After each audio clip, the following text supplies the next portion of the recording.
So I just want to make it clear that you see here the 8, oh no, you can see it, right? The 854 bus, the 324, at the corner of New Southhead Road and Eleonora, didn't turn up. So I did ring the transport office, and well, I don't know what they get paid for. So it didn't turn up, and I said, look, I'm just letting you know that the bus didn't turn up, so just to let you know so you're aware. And they're like, oh, you've got to do that. So I've got to do the transport officer's job, but I don't get paid for it. So no, I'm not going to do the transport officer's job. And I said that to them. I said, well, I'm not going to do your job. I don't get paid to do your job. I'm letting you know that your bus didn't turn up, and it's not the first time that buses haven't turned up here. And they're like, well, you've got to go on and complain and fill out the paperwork yourself. I'm like, no.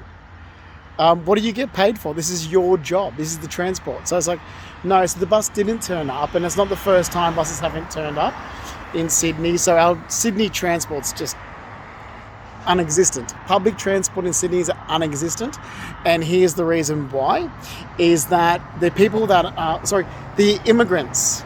So the immigrants that are raking in the money in Australia, employed in government jobs, the immigrants that are employed in government jobs, getting all this money, don't do any work.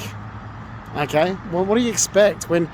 Well, we live in a leftist environment with this ridiculous Anthony Albanese and, you know, government departments such as Labor that really, I mean, they just seem to outsource everything to immigrants that are always like, oh, you do it. It's like, you're the one getting paid to do that job.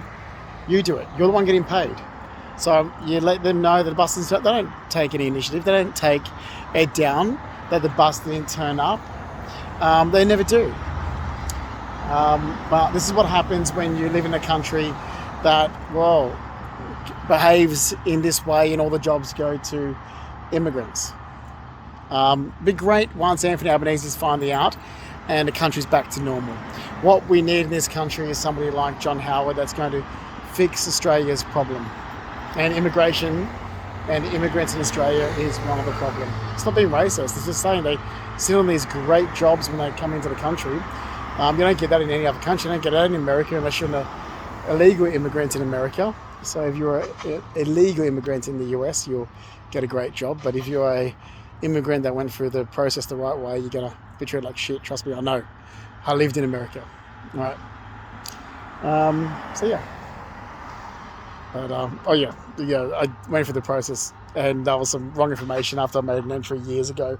So that continued for like 9 years, where now I don't care. I was like, oh, I don't care about immigration. You didn't want to correct the wrong information about me for 9 years, so yeah.